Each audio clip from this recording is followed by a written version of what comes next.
네.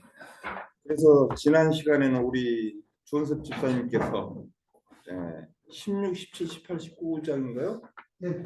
오, 엄청 저는 2장씩밖에 잘 못하는데 우리 집사님은 내리 그냥 4장을 갖다 탁 짧은 시간에 딱 하셨어요. 실력자는 바로 계셔요. 네. 그래서 아무튼 지난 시간에 우리가 잠깐 공부했던 것들을 잠깐 살펴보고 넘어가는 걸로 할게요. 그래서 지난 시간에는 몇 장이었죠? 페이지 수는 190장이었죠. 190장에서부터 몇 장까지였는가요? 203. 네, 203장까지 이렇게 해서 공부했어요. 참 양이 많았어요. 그래서 지난 시간엔 16장과 17장에 보니까 요셉 지파의 분깃을 분배해주는 그런 사건. 그 다음에 거기서 이제 우리가 이제 알아야 할 건 뭔가 했더니 분깃이 작다고 불평하지 말고 철병거라도 정복하라. 이제 이러한 이제 여호수아의 명령이었었죠. 그리고 18장과 19장은 뭐였는가 했더니 요셉 지파는 부지파로 분지파를 했었죠. 그때 당시 그 전에 에브라임 지파와 므낫세 지파 이렇게 해서 인원이 좀 많다 보니 그렇게 분지파를 했는데 요셉 지파 전체적으로 봤을 때 므낫세 반지파는 벌써 요단 동편에 굉장히 큰 땅을 받았어요. 그리고 나서 반지파가 또 서쪽으로 오면서 또 반을 또 받았는데 그 땅 역시도 커요. 근데 이제 에브라임 지파는 좀 적죠. 그렇게 해서 분배를 받고 유다 지파 받고 그래 버리니까는 실질적으로 한번 화면 공유 다시 할게요. 제가 한번 보고 합시다. 우리가 화면 공유를. 그래 아까 제가 이걸 해놨죠. 보면은 요단 동편에서 이 므낫세 지파라고 보이시죠? 혹시 므낫세 지파와 여기 므낫세 반지파 이렇게 해서 이 땅과 이 땅을 받고 그 다음에 에브라임 지파가 여기 있어요. 여기 이 땅까지 받고 유다 지파가 어떻게 더 받았죠? 요렇게 해서 유다 지파가 이 땅 이 밑으로 다 받은 거예요. 시몬이 여기 이제 좀 주고 그래서 이쪽 밑을 다 받고 중간에 이제 에브라임 지파 받았으니까 단 지파하고 베냐민 지파가 여기 조금 여기 있죠. 이 지역과 남은 게 이 지역이란 말이에요. 이 지역. 그러니 제가 생각해도 좀 섭섭할 수 있었어요. 왜 그러냐면 남은 지파가 7지파인데 나눠진 지파는 5지파밖에 안 했는데 3분의 2 이상을 줘버렸어요. 제가 봤을 때 대략적 3분의 2죠. 여기 이 땅도 엄청난 땅이고 이 땅 유다 지파 준 것도 엄청나고 여기 므낫세 그러면 에브라임까지 해버리니까 남은 거는 여기 짜투리 땅 2개 여기 또 하나 둘셋넷 5개 6개 뭐 이렇게 7개인데 아무튼 그렇게 나는 거예요. 그러니까 아무래도 적죠. 그러니까 사람들이 다른 7지파가 뭔가 지금 불만이 쌓이기 시작한 거예요. 그러니까 여기서 보면은 뭐라고 나왔죠? 요셉 지파가 그렇게 나눠줬는데 분깃이 작다고 더 달라고 그랬잖아요. 그러니까 얘네들 그러면 안 돼. 가서 니네 저쪽에 산지라도 해가지고 아직 그 잔당들이 남아있는 가나안 족속 잔당이 남아있는 그 지역을 쳐가지고 니네들이 만들어야 되는 거야. 우리 가서 해. 니네 충분히 할 수 있어. 했는데 거기에서 멈췄다고 그랬잖아요. 그런데 나머지 7지파는 쟤네들이 땅 그렇게 받아놓고도 더 달라고 하네. 우리 그럼 뭘 가지고 살라는 얘기야? 이럴 수 있잖아요, 지금. 현실적으로. 그래서 좀 이제 슬슬 어떤 뭐가 올라오기 시작한 거죠, 이제. 그러니까는 안 되겠다 싶어서 이제 길갈에 있던 베이스 캠프 성막을 실로로 옮기죠. 옮기면서 이제 옮김과 동시에 아무래도 도읍지를 예를 들어서 옮기면서 하게 되면 어떤 개편도 좀 일어나고 또 새로운 각오도 있고 또 이제 영성도 좀 키워가지고 실로에서 이제 뭐 영성 수련회도 한 번씩 하고 말이에요. 남들 다 오라고 해가지고 그동안 왜 그러냐면 전쟁이 끝나고 났으니 태평성대 할 판인데 이제 전쟁할 때는 여호수아의 말을 합심 침묵 순종하면서 잘 따라왔는데 이제 어느 정도 이제 그런 전쟁이 끝나고 나니까 조금 숨이 덜만 하니까 다른 생각이 들어오게 돼 있어요. 우리 사람들이 원래. 그러다 보니 기업 분배를 하는데 너무 한쪽이 치우쳐 버리니까 이 나머지 일곱 지파가 그럴 수밖에 없겠다는 생각이 들어져요. 그래서 이제 실로로 옮기게 되죠. 옮겨서 거기서 도읍지를 옮기고 그 수도죠. 수도도 옮기고 그다음에 그 성막도 성전도 옮긴 거잖아요. 실로. 이제 그 베이스 캠프가 실로가 된 거죠. 그러고 나서 이제 다시 이제 여호수아가 이제 그걸 다 만들어 놓고 그러고 나서 이제 나머지 지파들을 저기 너네들 받고 싶은 땅을 그래가지고 와라 해가지고 가지고 와서 맞추고 그 다음에 이제 제비를 뽑아서 분배를 다 한 거예요. 그러고 난 다음에 이제 도피성이라는 것을 이제 설정을 하는 거죠. 근데 오늘 이렇게 쭉 읽다 보니 그런 걸 발견했어요. 이제 21장에서는 레이인들의 48개 성읍을 분배를 해요. 그때까지도 아직은 이제 레이인들은 살 거처를 아직 설정을 안 해준 상태인데 이제 우리가 이제 공부하면서 그 대목이 나오는데 48개 성읍을 전국에 다 뿔뿔이 흩어져서 다 이제 나눠주게 되는 거죠. 근데 나눠주게 되는데 그 땅과 땅은 아니죠. 땅은 아니고 지난번에도 얘기했듯이 살 집들 집을 이렇게 성읍을 조그만씩 이렇게 각 48개 성읍 레이인들도 4만 명인가 아마 그 정도 된 거, 2만 명인가 아마 2만 3천 명인가 아마 그렇게 된 걸로 내가 기억하고 한번 집사님 한번 찾아보실래요? 몇 명인가? 그 인원이 48개 성을 뿔뿔이 흩어진 거예요 이제. 그래서 한 성읍씩 차지하고 그 다음에 이제 하여튼 그렇게 돼요. 뭐 이제 내가 지금 좀 이따 할 얘기를 여기서 다 해보면 재미없으니까 그렇게 이제 나누는 과정들 그러면서 그 사이에 이제 6군데 도피성을 설치를 하고 그러면서 이제 오늘 이 공부를 하게 될 거예요. 그래서 그런 내용들을 거기까지 왔다는 것을 일단 아시고 이제 오늘 공부를 들어가는데 이거는 이제 도피성을 보셨으니까 어, 그냥 접어두고요. 접어두고 그 다음에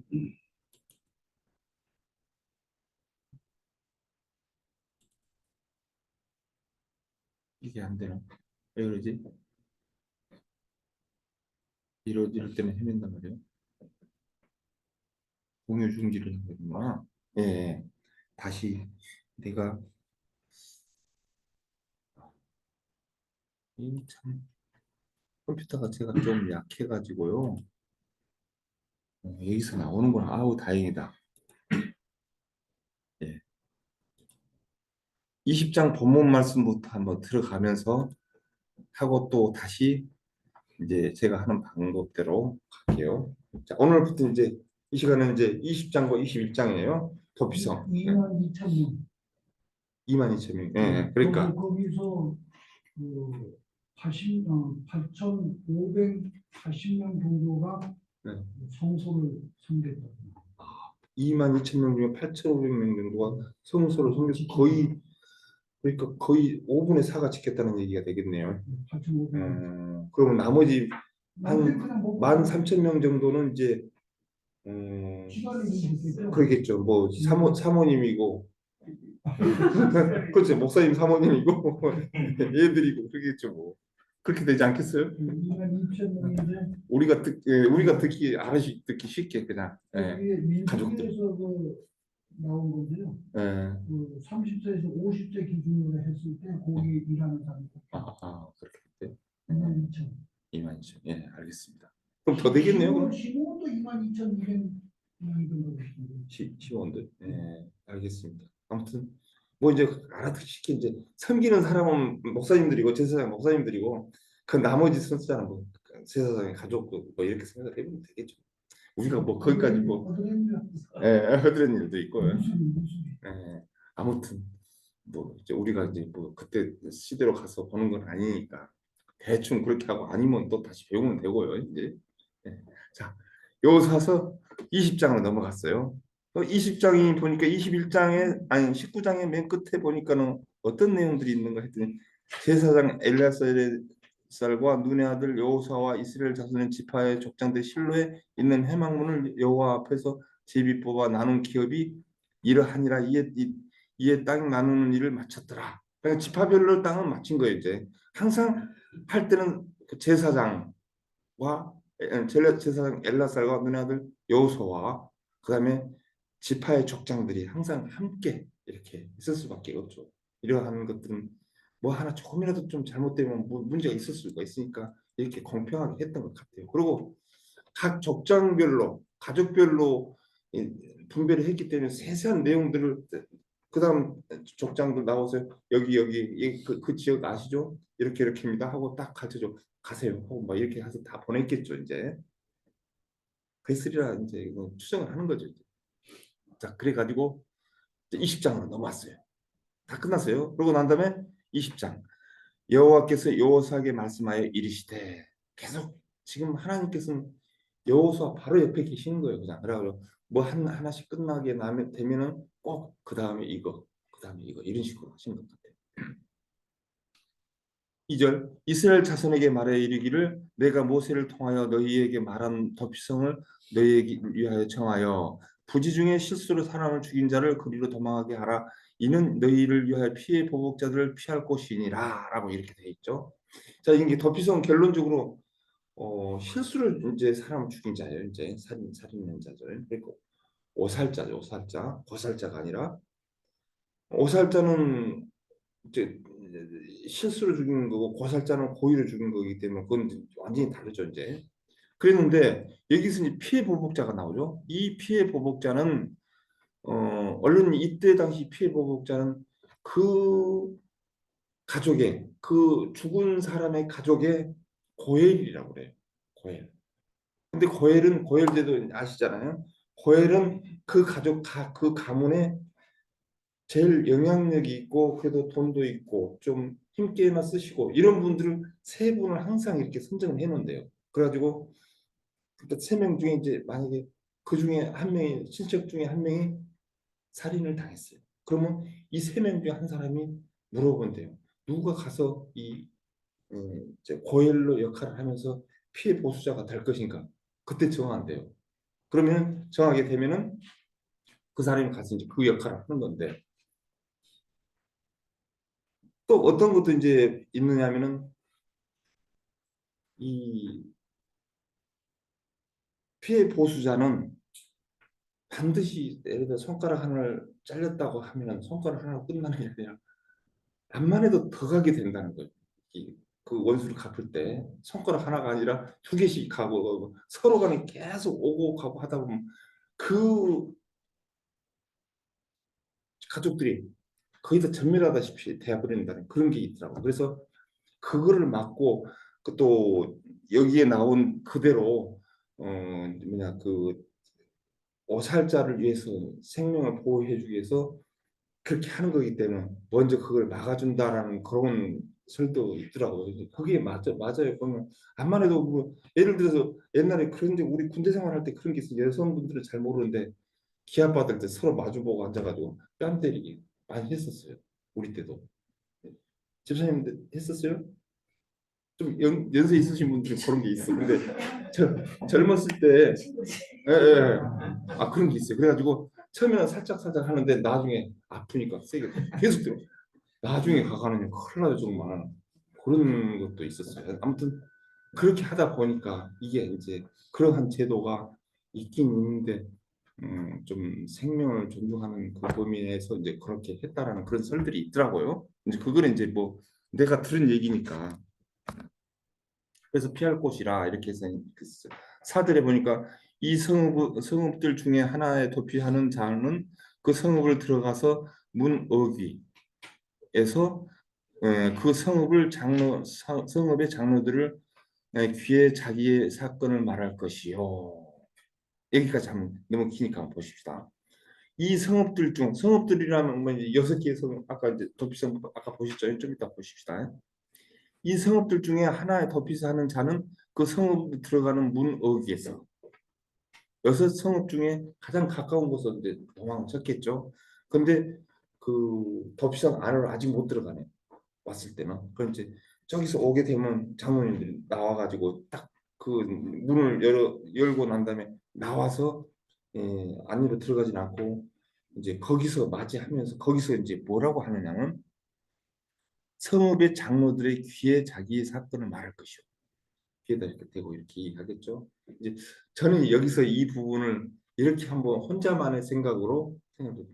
내가 지은 죄에 대해서 옆에서 혹시 들을까 봐 그냥 귀에다 대고 장로님 귀에다 대고 제가 사실은 있잖아요. 이렇게 해가지고 어찌 하다 보니까 응? 도끼질을 하고 있는데 이렇게 빠져가지고 그 옆에 있는 그 사람이 같이 나무하러 갔다가 맞아가지고 죽어버렸는데 이제 뭐 피해 보수자가 쫓아올 것 같아서 일이 도망왔습니다. 예를 들어 이렇게 얘기하겠죠. 이제 이거는 신명기에 나온 얘기예요. 그러면 알았어. 그래. 그러고는 일단은 데리고 들어가. 근데 만약에 들어본 결과 뭔가 이상해. 자기가 일부러 죽이지 않았다라고는 얘기를 하는데 눈치가 좀 이상해. 그래도 일단 들어와. 그래 들어와가지고 재판을 해요. 재판을. 네, 보십시다. 이제 그런 것들이 나오거든요. 그래가지고 이제 고살자라고 재판을 판 적이 있는데 1심, 2심, 3심을 거쳐서 항소하고 막 해가지고 대법원 판결에서 유죄 그러면 너는 나가야 돼. 이제 이렇게 되고 무죄 했을 때는 이제 거기서 살게 되는 이러한 제도죠. 그래서 어, 사건을 말할 것이요 그들은 그들을 성읍에 받아들여 한 곳을 주어 자기들 중에 거주하게 하고 그다음에 5절 피해 보복자 그 뒤를 따라온다 할지라도 그들의 그 살인자를 그들 손에 내어주지 말지니 이는 본래 미워함이 없이 부지 중에 이웃을 죽였음이라. 실수로 죽였는데 오살자이기 때문에 이거 그것보다 뭐 무슨 죄라고 그러죠? 무슨 그 과실. 과실치사. 그죠? 예, 과실치사이기 때문에 이 사람은 사람 죽이긴 죽였는데 억울하니까 과실치사다. 그러니까 일단 이 안에서만 산다. 예, 이렇게 해주겠죠. 지금은 형법 267조 2년 이하 700만 원 이하고 예. 그 지금요? 오살자. 오살자가요? 그러니까 그게 지금 그 형량이 그때 당시 도피성에서 못 나가는 형량. 예, 그렇게 연결이 되겠죠, 이제. 예. 아우, 형법 감사합니다. 267조. 적어놔야지. 나중에 좀 카톡으로 보내주세요. 그게 이제 2년 이하 예, 700만 원 예. 이하. 그건 우리나라 법이니까 이제 이스라엘 법으로 그때로 그때 상황으로 가게 되면은 도피성에서 여기서 평생 살아야 된다. 제사장이 죽을 때까지 이제 그러네요. 이제 그렇게 봅시다. 그렇게 하니까 좀 쉽죠? 어려운 거 없어요. 자, 그다음 6절. 그 살인자는 회중 앞에서 재판을 받기까지 벌써 이제 재판을 받잖아요. 받기까지 또는 그 당시 대제사장이 죽기까지 성읍을 거주하다가 그 후에 살인자가 그의 성읍을 곧 자기가 살인자는 그 성읍을 곧 자기 정하여 온 자기 성읍 자기 집으로 돌아갈지니라 하니라 하시니라 했어요. 하나님이 이렇게 명령하신 거죠. 그러니까 보세요. 살인자는 회중 앞에 서서 재판을 받게 돼요. 1심, 2심, 3심, 그 지방법원, 고등법원, 대법원 판결을 받겠죠. 뭐 내가 저는 확실히 안 죽었습니다 하면 이제 예를 들어서 무죄라고 1심에서 나왔으면 이제 뭐 할 필요가 없겠죠. 만약에 유죄다 했을 때는 고법까지 아니 대법원까지 갔겠죠. 그래가지고 대법에 땅땅 마지막 3번 딱 때려가지고 유죄 그래 버리면 이제 그때는 이제 고살자야 그러면 이제 거기서 못 살고 나와서 이제 나오는 거예요. 근데 이때까지만 해도 우리나라에 그저 있죠. 무죄 추정의 원칙 그 법이 있잖아요. 죄를 지은 거 분명히 이제 감히 심증은 있는데 아직 재판이 안 나왔어. 그러면 아직 무죄로 봐주는 거잖아요. 그게 이제 무죄 추정의 원칙. 그러니까 여기서도 무죄 추정의 원칙이 적용이 되는 거잖아요. 이게 지금 재판 끝날 때까지는 그냥 그대로 데리고 있어요. 지금 유치장에. 그러니까 이제 딱 끝나서 뭐 무죄 그러면 어차피 밖에 나가면은 고엘이라는 저기 피해 보복자가 기다리고 또 죽일 줄 모르니까 그냥 여기서 살아 이렇게 된 거고 이제 분명히 이제 고살자다 했을 때는 내 보내주는 거죠. 그러면 그걸 잡히면 죽게 돼 있고요. 그러면 7절 이에 그들이 납달리와 산지의 갈릴리 게데스 에브라임 산지 계생과 보십시다. 납달리 산지 갈릴리 게데스이지요. 에브라임 산지의 세겜과 유다 산지의 기랏 아르바 곧 헤브론 헤브론과 여리고 동쪽의 요단 서쪽의 루벤 지파 중에서 평지와 광야 베셀과 갓 지파 중에서 길르앗 라모. 그러니까 이게 6군데 이제 다시 한번 보십시다. 저기를 대표성을. 그래서 이는 곧 이스라엘 모든 자손과 그들 중에 거류하는 거민을 위하여 선정된 성읍들로서 누구든지 부지 중에 살인한 자가 그리로 도망하여 그가 회중 앞에서 설 때까지 피해 보복자의 손에 죽지 아니하게 하기 위함이라 이렇게 되어 있죠. 자, 그러면 다시 이제 그 대목을 보십시다. 이거는 어떻게 봐야 되는 거? 이거 이거 아니네. 이거 아니네. 이거 공유중지? 이건 아닌데. 아하.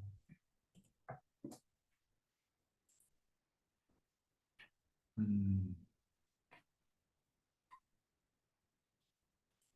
도피성 있죠?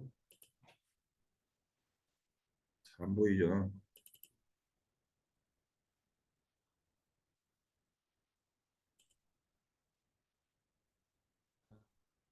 참 어려워요. 자, 이렇게 돼 있죠. 아까 이제 그 본문 말씀 마지막에서 그 위에 걸 이제 이렇게 이제 헤브론, 베셀, 세겜, 길르앗 나못, 바산 골란, 게데스 이렇게 돼 있죠. 이렇게 돼 있어요. 그러니까 여기서도 우리가 또 주목해야 될 게 이제 이스라엘 땅에서 어디든지 어디에서든지 죄를 짓고 도망가면은 하루길은 사실상 굉장히 멀죠. 그 도망가는 사람 만만 해도 걸음이 빠르게 돼 있어요. 살려니까. 그죠? 근데 쫓아가는 사람은 쫓아가는 거니까 그래도 좀 드는데 아무튼 지치고 중간에 가다가 잡히지 않게끔 해주기 위해서 별 다 어떤 편의 조건들 다 만들어줬던 거예요. 근데 이게 특징이 뭐가 있냐면 여기 헤브론서부터 한번 볼까요? 요렇게 갔다, 요렇게 갔다, 요렇게 갔다. 여기서는 이렇게 됐고 그리고 약간 지그재그 형식이죠 이게 보면은. 그러니까 이제 그렇게 해서 어느 지역에서든지 가든지 간에 하루길 안에 갈 수 있도록 배치를 해놓은 거예요. 그리고 좀 넓고 누구든지 가면은 이제 팻말도 다 있고 찾아갈 수 있도록 이렇게 만들어 놓은 거죠.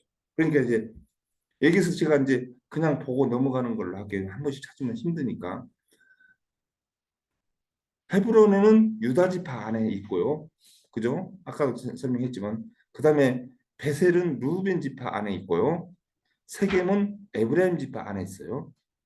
그다음 길앗 나못은 갓 지파에 있고 바산 골라는 므낫세 반 동편 지파에 있고 그다음에 게데스는 납달리 지파에 이렇게 있어요. 이걸 기억해 보고 그냥 바로 넘어가십시다. 이렇게 참 어렵습니다.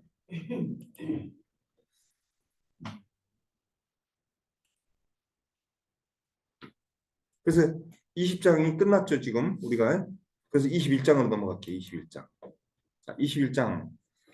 그리고 이제 더비성을 이제 만들어 놓고 난 다음에 그때 또 그렇게 나오죠. 그때 이제 남아 있고 이제 언제 줄려나 언제 줄려나 하고 기다렸던 레이인들. 그때 레이 사람의 족장들이 제사장 엘라살과 눈의 아들 여호수아와 이스라엘 자손의 지파와 족장들에게 나와. 그렇죠? 이제 땅 분배할 때는 항상 이 세 사람이 같이 모여 이제 이 세 팀들이 나와가지고 한다는 거 아니까 이제 레이도 이제 우리 이제 다 나눠줬는데 우리도 줘야 될 거 아니냐 하고 이제 온 거죠. 그 2절 가나안 땅 실로에서 실로 땅이라는 게 창세기 49장 10절에서 메시아를 일컫는 말 이렇게 쭉 설명이 나오네요. 일단 그냥 실로라는 지역이니까 실로에서 그들에게 말하여 이르되 여호와께서 모세에게 명령하사 우리가 거주할 성읍들을 우리에게 가축을 위해서 그 목초지를 우리에게 주라 하였나이다 하매 그렇죠. 이거 여기도 이제 신명기인가 나오는데 그때 절수를 찾으려고 내가 가져왔는데 바쁘니까 그냥 넘어갑시다. 한참 걸리니까. 이스라엘 자손이 여호와의 명령을 따라 자기의 기업에서 그 성읍들을 그 목초지를 레위 사람에게 주니라 그랬어요. 예. 다 달라고 했으니까 이제 뭐그 여호수아 입장에서 뭐 그렇게 하기로 했으니까 뭐 모세가 하기로 했으니까 해야죠 뭐. 그 하나님의 명령인데. 그다음 4절 그가 가족을 위해서 제비를 뽑았는데 레위 사람 중에 제사장 아론의 자손들은 유다 지파와 시몬 지파와 베냐민 지파 중에서 제비를 뽑는데 13성읍을 주었다. 그러니까 보세요. 그핫 자손. 그핫 자손은 어디서 받았느냐면 아까 그 맨 밑에 유다 지파 있잖아요. 유다와 시몬 그 밑에 쪽에 남부 쪽에 하고 베냐민 지파 그 바로 위에 베냐민 지파 있었잖아요. 거기에서 13성읍을 받았대요. 그 지역에만 세세하니 뭐 알 것까지는 없고. 그리고 그와 자손들 중에 남은 지파가 또 있었어요. 남은 자들. 그래서 거기는 에브라임 지파면은 저기 옛날 요셉 지파의 분지파인데 에브라임 지파하고 의 가족과 단지파 그 옆에 있었죠. 단지파. 그다음에 므낫세 반지파 좀 많이 땅 차지했는데 거기 중앙 지점 거기에서 성읍을 받았어요. 몇 개 성읍을 받았는가? 10개 성읍이죠. 네, 10개 성읍. 그다음에 이제 게르손 자손 있죠. 게르손 자손들은 어디서 받았는가 했더니 이사갈 지파 가족들과 아셀 지파와 납달리 지파에서 므낫세 반지파 중에서 예, 므낫세 반지파 일부가 또 포함이 돼 있네요. 성읍을 받았다. 열세 성읍을 받았고 그다음에 무라리 자손들은 그 가족들은 우벤 지파와 갓 지파와 스불론 지파 중에서 12성읍 받았고 그래서 이제 분배가 된 거죠. 그다음 여호와께서 모세에게 명령하신 대로 이스라엘 자손의 제비뽑아 레위 사람에게 준 성읍들과 그 목초지들을 이러하니라고 했는데 이제 이 밑에서부터는 실질적으로 아주 구체적으로 이제 아주 어, 어디 지파 세 지파씩 묶어서 몇 개 성읍씩 이렇게 그앗 자손, 무라리 자손 또 어디 게르손 자손 이렇게 뭉뚱그려서 얘기를 해놓고 그 다음부터 지금부터는 이제 8절부터 시작해서 아주 어디 딱딱하게 이제 구체적으로 이제 나눠준 거가 쭉 설명한데 이거는 그냥 넘어가는 걸로 합시다. 그 지역에 뭐 솔직히 뭐 그날에 사는 것도 아니고 얘기를 해봐야 어디가 어딘지 몰라요, 솔직히. 넘어가 쭉 가요. 그래서 그 이제 딱 끝난 것이 어디냐면은 에,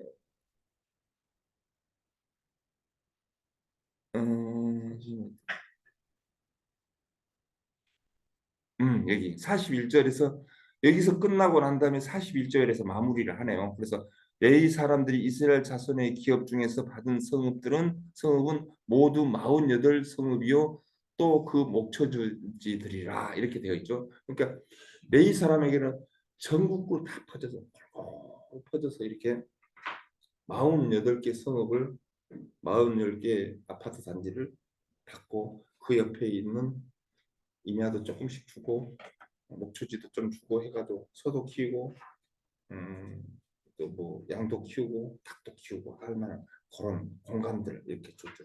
그러니까 사실상 그렇게 만만치 않게 받았어요. 2만 몇천 명이 48개의 성읍으로 쫙 흩어지면서 받을 만큼 다 받은 거죠. 그러니까 그때 당시에도 목회자들한테는 사역자들한테는 대우가 좋았던 것 같아요. 그죠? 네. 그렇게 해서 이제 하고 단지 이제 농사 짓고 하는 거는 빼줬어요.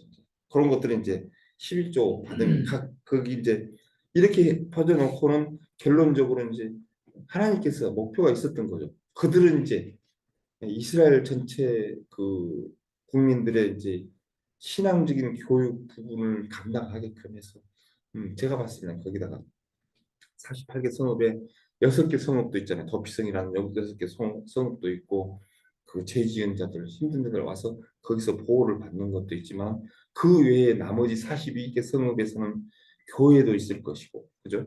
교회도 있을 것이고 기도원도 있을 것이고 선교센터도 있을 것이고 현대판이라 얘기를 하자면 이렇게 해서 골고루 분포가 되어 있겠죠. 네. 그렇게 해서 이제 지금 다 끝났어요. 그러면 이제 이스라엘 모든 지파와 레위인까지 이제 교분별은 다 됐어요. 그래서 42절 이 각 성읍들 주의 목초지가 있었고 모든 성읍이 다 그러하였더라. 43절 여호와께서 이스라엘 조상들에게 맹세하여 주리라 하신 온 땅이와 같은 이스라엘에도 다 주셨으므로 그들이 그것을 차지하여 거기에 거주하였으니 여호와께서 그들의 주위에 안식을 주셨을 때 그 조상과 맹세하신 대로 하셨으므로 이제 안식을 주셨네. 드디어 이제 안정감 있게. 이럴 때 뭐라 그러죠? 옛날 말로 태평성대. 그죠? 태평성대를 이루니라 뭐 이렇게 할 수도 있죠. 그들의 모든 원수들 중에 그들이 맞선 자가 하나도 없었으니 이는 여호와께서 그들의 모든 원수들을 그들의 손에 넘겨 주셨음이라. 그러나 이게 이제 지금 곳곳에 다 아직 잔당들이 지금 현재 남아 있는 거예요, 사실상. 그런데 이제 그들이 아직 힘을 쓸 수 없을 만큼 이스라엘 모든 저 지파 소속들이 다 이제 흩어서 사니까 그들이 숨 쉴 만한 공간은 별로 없는 거죠. 숨을 죽이고 이제 겨우겨우 이제 어떤 변이 안 당하고 살아가기만 하면서 그러면서 그 안에서 이제 세력들이 커졌던 거 아니에요, 나중에. 결국은 지난달에 거기가 어디 그 가자지구 그건 가사 아니에요. 가사 그쪽이 저기 안 하고 그 위에 가사 아스도 또 나중에 알고 보니까 블레셋이 팔레스타인이라고 그러대요. 네, 그렇게 연결이 된다. 그래서 그런 데가 아직도 살아가지고 지금까지 이번에는 완전히 끝장내리라 하고 막 전쟁하고 그렇게 세계적으로 난리가 났었잖아요. 그런 사건들이. 그래서 다 넘겨줬대. 그때까지만 해도 힘을 못 썼는데 점점 힘이 써지는 때가 왔죠. 그다음에 이제 45절. 이 45절이 굉장히 중요하죠. 간단하지만 중요합니다. 여호와께서 이스라엘 족속에게 말씀하신 선한 말씀이 하나도 남음이 없이 다 응하였더라라고 이렇게 마무리해요. 22절, 21절을 1장을 왜 그러냐면 이게 왜 중요하냐면 그동안에 창세기부터 해가지고 출애굽기 다 민수기 신명기까지 또 여호수아에 오면서까지 하나님께서 모세를 통해서 약속하셨던 것, 또 여호수아를 통해서 약속했던 모든 것들이 가나안 정복 전쟁을 하고 정착을 하는 과정 중에 그 약속했던 것들 하나님께 다 이루어 주셨다는 얘기예요. 이게 그래서 중요하다는 거죠. 그러니까 하나님은 신실하신 분, 이제 약속에는 정확하게 지키시는 하나님이라는 것들이 여기서 우리들이 이제 찬양들도 이런 데서 이렇게 나오고 또 실질적으로 우리들도 기도하고 했을 때 응답 받고 하는 것들이 보면은 우리들도 느끼잖아요. 그랬을 때 이런 찬양들이 이런 데서 나오게 되는 거죠. 그래서 딱 45절이 굉장히 중요하다는 것이 바로 하나님은 한 번 약속하신 부분 반드시 지킨다는 이런 것들을 여기서 보여주는 거죠. 그래서, 우리 책에는 그게 없지만 이걸 유추해서 제가 강조해드리는 말씀입니다. 자, 공유 준비를 하고 이제 예 그리고 나서 이제 교재로 넘어가십시다. 거의 비슷하네요. 본문 가지고 한 장을 공부를 하든 두 장을 공부를 하든 몇 장을 공부를 하든 거의 30분에서 35분 사이 그렇게 됩니다. 자,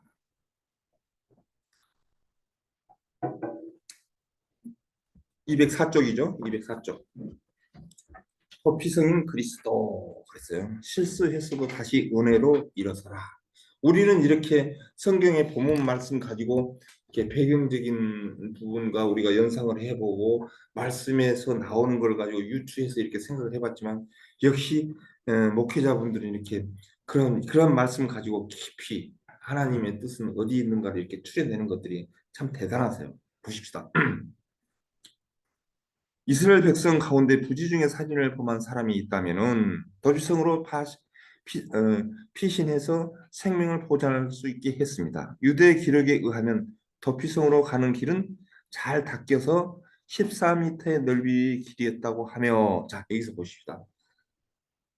폭이 14m라는 얘기죠. 제가 이것 때문에 줄자를 가지고 가서 외진 도로에 가서 도로에 폭을 쳤어요. 제가 보니까 한 개 차선이 노란 차선에서 그 다음 차선을 선 긋는 데까지 중앙에 노란 차선 중앙에서 하얀 차선 중앙까지 딱 재니까 3.5m가 나오더라고요. 그러면 14m면은 왕복 4차선 도로. 근데 이스라엘 그 좁은 땅에서 왕복 4차선이면 엄청나거든요. 여기서 저기도 더 가잖아요, 지금. 그죠? 길이가 넓어요. 엄청 넓어요. 근데 왜 이렇게 넓게 했을까? 아무튼 사람을 생명을 존중하는 그런 의미로 그냥 설명한다라고 생각하고 지나가기로 했어요. 이게 수수께끼 안 풀려 결국은 못 풀었어요. 지금 아직도 몇 년 동안 한 5년 동안 요서 공부를 하는데 안 풀어져. 이거는 그냥 놔두고 넘어갑니다. 또 도피성은 가는 길은 군데군데 팻말이 있어서 누구나 쉽게 찾을 수 있도록 했다고 합니다. 그랬어요. 오늘날 우리의 도피성은 예수 그리스도이십니다. 인생 하나의 어려움을 만날 때마다 우리는 피난처로 대신 예수께 나아가야 합니다. 라고 이렇게 되어 있죠. 자, 아까 보셨던 그 도피성 지도가 훨씬 여기는 까매가지고 뭐가 뭔지 모르니까 그냥 봤던 걸 연상하면서 이제 넘어갑니다. 자, 도피성 요단강 동쪽에 동서로 해서 6군데가 있었습니다. 했어요. 그런데 갈릴리에 있는 게데스, 그죠? 갈릴리에 있는 게데스는 납달리 지파에 있었다고 그랬죠. 아까 지도 보고 그랬죠. 그런데 거기는 게르손 자손이 주둔하셨네. 게르손 자손. 근데 거기는 이제 어떤 뜻이냐면 갈릴리 게데스는 어떤 뜻이냐면 그리스도께서 우리의 의가 되신다라는 뜻이 있대요. 그게 보면 고린도전서 1장 30절에 나와 있다고 한번 집에 가셔서 한 번씩 찾아보시고 보세요. 그리고 그것만 있는 게 아니라 구별되어지다 하는 뜻도 있대요.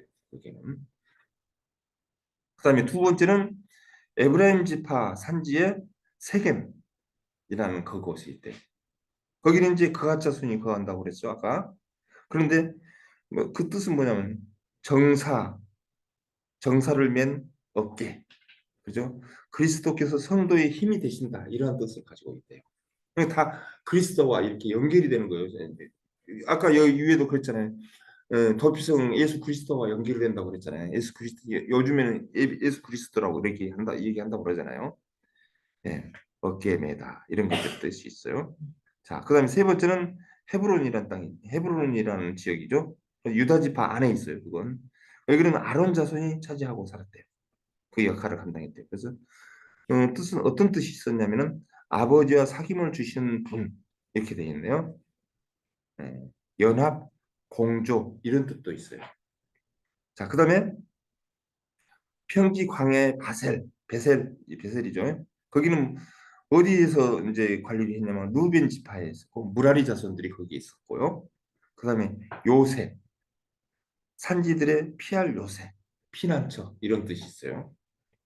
자, 갓 지파의 길앗 라못 여기는 높다는 뜻이에요. 높은 지역이 있었나 보죠. 높은 곳, 고지, 승천, 높은 곳에 앉아 계시는 앉게 하시는 분 이래가지고 안전한 곳 이런 뜻이 있고 여기는 무라리 자손들이 이제 거기 있었고요. 바란 곤란 여기는 기쁨의 뜻이 있네요. 우리의 기쁨, 환희 이런 것들 있죠. 근데 여기는 문하세 지파의 동편에 있는 거죠. 게르손 자손들이 거기서 주둔하고 있었어요. 결론적으로 이 여섯 성들은 도피성은 예수 그리스도를 상징한다는 얘기겠죠. 그렇게 돼 있어요. 그래서 205쪽으로 넘어갈 때 이상에서 볼 때 도피성은 그 뜻에도 하나님을 보여주는 것이요 예수님을 보여주는 것이라고 할 수가 있습니다. 이렇게 됐죠. 1번 이제 물어봅니다. 도피성은 어떤 사람을 위하여 만들었습니까? 지주 무사자를 위한 구원의 길입니다. 고살자의 땅이 아니죠. 고살자. 20장 1절, 2절, 3절 내용.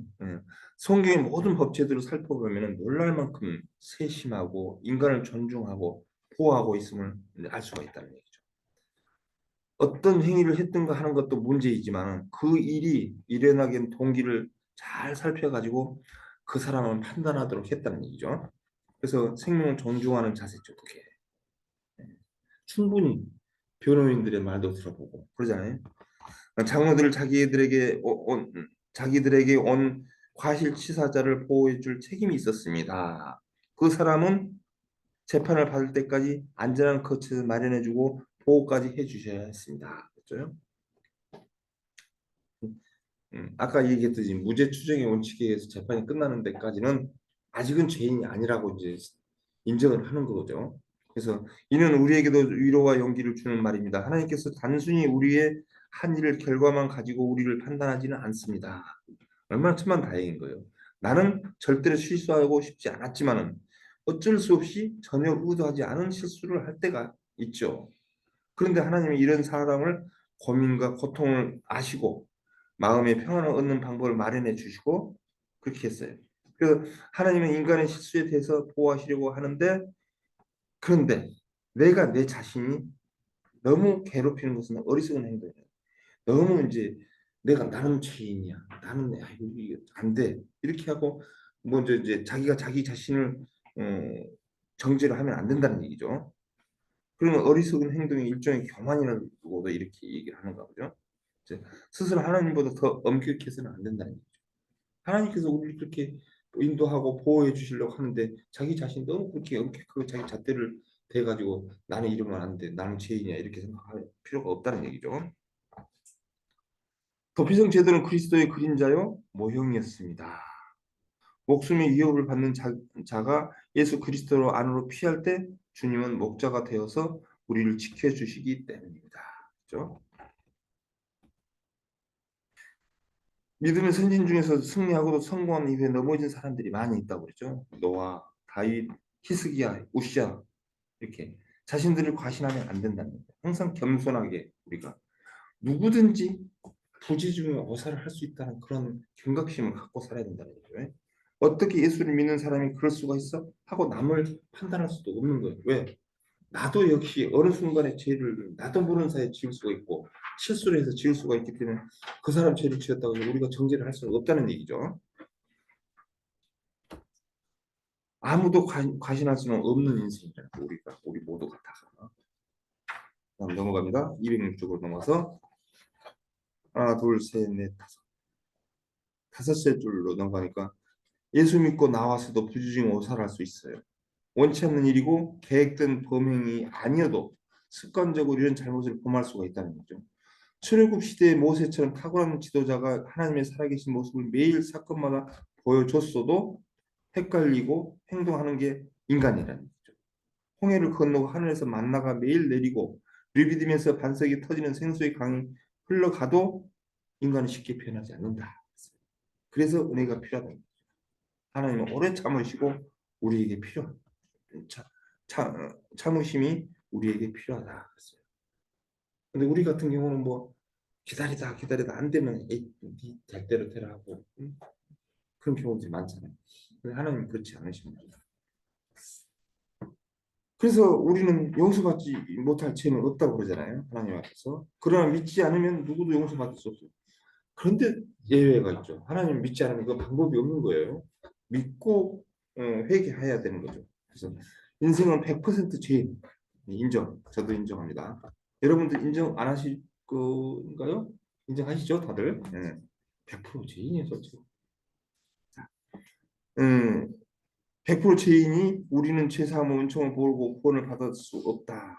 죄사함은 은총을 믿고 누리기 위해서 영원한 도피성이신 예수님께를 피해야 한다. 못된 악습 못 끊고 술도 못 끊고 담배도 못 끊고 인터넷 게임 중독 못 끊는 끈질긴 중독 때문에 사람은 오살을 한다. 이런 것까지도 이제 오살 쪽에 들어가 있네요. 이렇게 우리가 못된 버릇들, 못된 습성들로 인해서 상대방 누군가가 시험 들고 다치고 할 수 있다는 얘기죠. 그게 이제 오살자라는 얘기죠. 무서운 얘기죠. 우리 정신 차려서 신앙생활 똑바로 해야 되겠어요. 이런 것들 보면. 그의 간증이 가짜인가 진짜인가 비난하지 말래요. 그냥 들어주래요. 그가 하나님이 좋아서 간증을 하다 보니까 좀 더 못해졌어. 그렇다고 너는 안 돼. 그럴 수가 없다는 얘기죠. 그럴 수 있어요. 왜? 하나님의 은혜를 분명히 받았는데. 그러니까 이제 간증들을 별로 시키지 않고 하는 그런 것들이 여러한 죄를 짓지 않기 위해서 이렇게 하는 것도 있는 것 같아요. 보니까. 맨날 간증시키고 그러면 참 힘들어요. 왜 하나님은 그런 인간들을 배려하시기 위해서 도피성을 만들어 주셨대.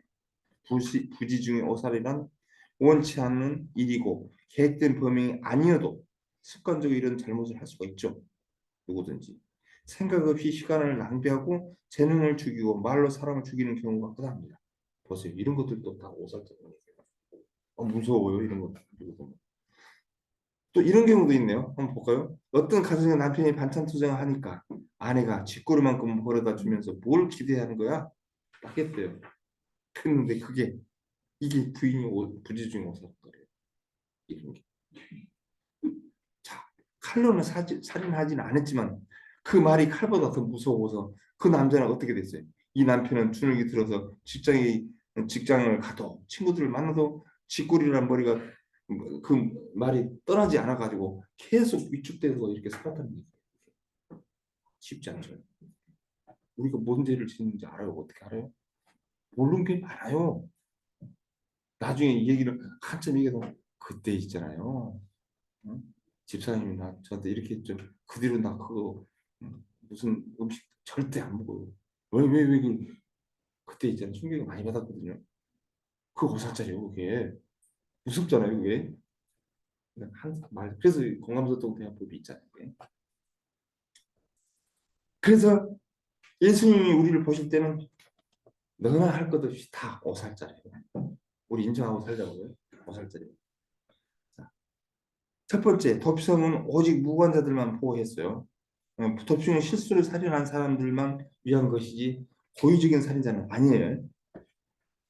자, 그 다음에 207쪽으로 넘어가서 두 번째로 그리스도께서는 어떤 도피성보다 더 가까이 계신다. 구세주께 가기 위해서 16km를 달려갈 필요가 없다는 거예요. 주여 한 번 하면 끝나고 그때 당시 도피성 있는 당시는 주여 했지만 뒤에서 쫓아와서 죽일 수가 있기 때문에 도망을 16km 최장 거리가 16km라고 돼 있는가 보죠. 거기까지 들고 뛸 필요가 없다는 거예요. 목숨 걸고 뛸 필요가 없다는 거예요. 하나님 아버지 저 죄송합니다. 제가 잘못했어요 해버리면 끝나버린 거죠. 그래서 회개가 필요하죠. 자, 우리는 도피성으로 달려가서 재판을 거쳐 자신의 무감을 증명한 후에 자유롭게 되는 사람들과 다릅니다. 우리는 유죄입니다. 당신이 아직 비그리스도인이라면 그리스도께 달려가십시오. 그랬어요. 하나님은 약속을 말씀을 직접 피난처라고 말하기 때문입니다. 당신이 그리스도인이라면 구체적인 죄들을 그리스도의 사역에 적용하여 인생의 모든 흥망성쇠 속에서 그리고 우리의 인생 전 과정에서 매 순간 그분을 우리의 피난처로 삼아야 합니다. 그 밑에 예수님께서 십자가에 못 박히신 뒤 자신을 죽이고자 하는 무리를 향해 측은한 마음으로 기도하십니다. 이 기도는 누가 많이 언급하고 있습니다. 원수를 사랑하는 예수님의 가르침을 마태복음 5장 44절 친히 실천하고 증명해 보이셨다는 점에서 중요하다. 이렇게 되어 있죠. 네 줄 밑으로 내려가서 그러나 예수는 그들의 무지를 오히려 긍휼히 여기시고 그러한 죄를 저질렀음에도 회개와 죄사함의 자리로 초청하고 계십니다. 묻어나시죠. 아무리 죄를 지었어도 회개하고 나한테 와 그러시잖아요. 그래서 이 십자가 위에는 기도는 우리의 죄악됨을 의도된 것이 아닌 무지로 인함이라고 말씀합니다. 그렇죠. 구약적으로 개념으로 표현하면은 고살자 아닌 오살자라는 표현입니다. 회개하고 복음 받아들이면 우리 모든 죄를 사함을 받죠. 믿지 않고 받아들이지 않으면 그는 고의적인 살인자가 됩니다. 이거 밑줄 쳐놓으세요. 그러니까 어찌됐든 믿는 우리도 신뢰가 떨어지면 고살자나 일단 우리는 믿고 회개하고 하나님을 예수님 영접했기 때문에 이제 고살자는 아니죠. 회개하 그때 회개하면 되는 거죠. 우리 인간은 죄를 범한 이후 죄를 사탄에 이길 능력이 없죠. 그래서 오직 그분께만 구원의 길이 있다는 얘기예요. 양과 소를 잡았으나 양심의 문제를 극복하지 못했습니다. 결국은 죄 사망을 이기시는 예수님이 보내셔야 했고 그분을 믿고 따르고 그분 안에 있을 때만 우리는 구원이 가능하다. 이거예요. 그래서 사탄만이 고의적인 범죄입니다. 그러나 우리가 만약 믿지 않거나 회개하지 않으면 고의적인 죄 지은 사탄의 동조자가 되어 있어요. 그러니까 진짜 믿는 자예요, 우리가. 그런데 죄를 짓고 난 다음에 회개를 하지 않는다면 고살자의 반열에 서버린다는 얘기예요. 사탄의 세력에.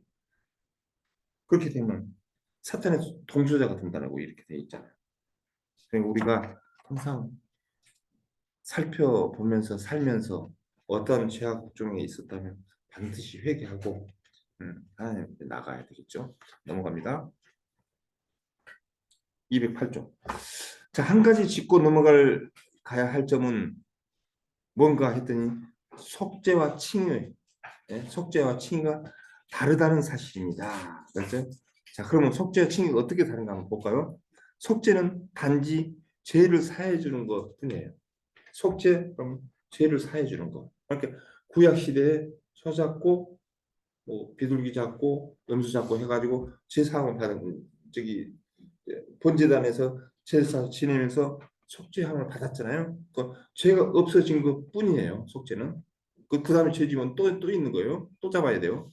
근데 칭의는 뭔가 볼까요? 로마서에 칭의가 나오는 거죠. 칭의를 얻으면은 이 칭의를 얻게 되면은 뭐가 거기서 여기다 속죄 플러스 뭐가 있는 거 봅시다. 손해배상을 요구할 수 있다 이렇게 되어 있죠. 이런 거 밑줄 한번 쳐놔보세요. 자, 그러면 속죄를 받고 죄 사함을 받고 난 다음에 뭐가 하나 더 들어가냐면 칭의는 손해배상을 할 수 있대요. 이게 무슨 얘기인가? 보십시다. 의를 해야 하는데 필요한 모든 능력을 요구할 권리가 생긴다는 거죠. 우리가 살면서 하나님의 의를 받고 살면서 또 살면서 우리가 누릴 수 있는 그 영적인 부분들까지도 달라고 할 수 있다는, 다시 찾아올 수 있다는 얘기죠. 손해배상. 그동안에 빼앗겼던 것들 다시 받을 수 있는 그런 손해배상도 있다는 거죠. 그래서 칭의가 그만큼 중요하다는 얘기죠. 자, 두 번째로 넘어갑니다. 그 작은 나라의 덮성을 6곳이나 두었던 이유는 무엇이라고 생각합니까? 누구든지 하나님을 도달할 수 있는 거리에 있었습니다. 예, 다 나왔죠. 거기 보면 20장 7절, 8절, 9절에 이제 6개가 나왔어요. 게데스, 세겜, 헤브론, 베셀, 길앗, 라몬, 골란. 이 동그라미 치면 나올 겁니다. 거기는. 넘어가서 신명기 19장 3절에는 땅 전체를 세 구역으로 나누어 길을 닦을 것을 명령합니다. 쉽게 빨리 찾아갈 수 있도록 세심한 배려를 했다. 이렇게 됐죠. 항상 그런 작업도 했다고 그래요. 땅이 울퉁불퉁하고 그러면 이제 막 그러고 돌도 치워내고 깨끗이 치우고 막 하여튼 그렇게 했나 봐요. 이렇게 잘 닦아놨죠. 그래요. 자, 209쪽으로 넘어가서 이들 성읍을 위치는 도망자가 그 중에 어느 도피성을 하루끼리 도달할 수 있도록 배치되어 있었습니다. 그것을 도피하면 정당한 재판을 받을 수가 있어 피해 복수를 면했습니다. 도피성으로 가는 길은 잘 닦여져 있어야 했습니다. 길 찾아 갈 수 있도록 도로 표지판이 잘 되어 있어야 했습니다. 어느 곳에서든지 쉽게 찾아갈 수 있도록 하루길이어야 했다. 이렇게 되죠. 대부분 어디서나 볼 수 있도록 산 위에 대부분 산 위에 있고 평지 있다면 평지 문제 잘 보이는 그런 곳에 이렇게 되어 있었다는 얘기죠. 근데 그러나 그 도피할 곳이 성읍을 장로들에게 나아가서 자신의 사고를 고백해야 된다. 이거 아까 귀에다 대고 한다는 그건 그 내용이 있었잖아요. 그 이거는 이제 회개라는 뜻이죠. 회개. 요즘의 말로 이제 바꾼다면 장로들은 이제 장로들에게 사건의 전말을 설명해야 합니다. 죄를 고백해야 하는 원리입니다. 그랬죠? 죄를 고백하는 원리라고 돼 있어요. 자, 그 맨 밑에 보니까 고백하지 않으면 내가 그 죄를 책임져야 합니다. 그러나 일단 고백하는 장로들이 도피성이 우리를 보호해 줍니다. 라고 되어 있죠. 그러니까 죄를 고백하게 되면 이제 그 책임은 장로들이 그 도피성 데리고 들어와서 어느 일정한 그 살 수 있는 공간을 마련해 주고 같이 이제 공동 생활을 하게 되겠죠. 어떻게 보면 도피성은 감옥은 아닌데 일종의 그 뭐라고 할까요? 가택연금 넓은 집에 안에서 그 안에서만 사는 거예요. 이렇게. 그게 오살자들이 많이 들어오죠. 세월이 가면 갈수록 한 명, 두 명 들어오다 보면 그 사람들하고 이렇게 친하게 지내면서 살 수 있겠죠. 근데 그게 누군가? 우리들이 예수 그리스도 안에 있는 우리들이라고. 더 비싼 아니잖아요. 밖에 나가면 죽게 돼 있어요. 그 저기 피해 보호소자가 기다렸다가 죽으면 책임이 없고 밖에 나가면 그게 6월절 어린 양이 6월절 지낼 때 그 애굽에서 할 때하고 비슷하잖아요. 그게 연결이 되잖아요. 피 바르고 그 안에 있으면 살잖아요. 그 안에 있으면서 고기 파티하고 밖에 나갔다 하면 죽고 그랬잖아요. 그랬듯이 도피성도 마찬가지. 그 안에서 끼리끼리 우리끼리 이렇게 잘. 자, 넘어갈게요. 그 가택연금도요, 좋은 연금이에요. 가택연금 살잖아요 일단. 자, 3번. 오살자가 언제까지 도피성 안에 있어야 합니까? 네. 제가 그동안에는 제가 조금 오해를 하고 조금 부족한 부분이 있어가지고 대제사장 6개 도피성이 있는데 좀 젊은 제사장한테 가면은 오래 살고 나이 들은 제사장한테 가면 금방 나오겠네 했는데 그건 아니더라고요. 대제사장 한 명인데 근데 잠깐 착각해가지고 대제사장 한 분이니까 그분이 이제 살아 계실 때까지. 그러니까 여기 보세요. 대제사장이 죽기까지 그 성을 밖으로 나갈 수 없어요. 죽으면 어떻게 된 거예요? 죽게 되면은 만기 출소예요? 아니면 사면이에요? 어떻게 생각하세요? 사면. 예. 사면이로. 사면 두 분. 만기 출소. 한 분. 안 들으신 분. 원상복구. 예, 예. 이제 이거는 우리가 웃자고 하는 거고 왜 그러면 이렇게 한 번씩 하면은요 다 기억들 하시더라고. 오랫동안 기억을 하시더라고. 만기 출소도 맞을 것 같은데. 그럴까요? 왜 그러냐면 네. 제사장이 네. 죽을 때까지잖아요. 예, 예. 죽었으니까 만기죠. 근데 끝날 수 있고. 어저께 제 들어가지고 마지막 대법원 판결 났어요. 그 다음날 대제사장 죽었어요. 만기 출소지. 하루만. 만기지. 그 하루가 사람에게는 그게 필요했어요. 그런 거요? 그러니까 만기 출소도 맞을 것 같아요. 오히려 제사장 빨리 죽게 해서 어이구, 좀 심하시다, 그거는. 보통 대세장이 나이가 좀 많이 있었을 것 같아요. 그렇죠. 대세상 어느 정도 연세가 드시고 그런 분이 하셨겠죠. 그 안에 있어야 보호를 받으니까. 아니, 근데 그건 이제 사면이나 제가 없어지는 거니까. 그렇죠. 제가 없어진 거기 때문에 거기서도 그런 제도가 있겠. 왜 그러냐면요.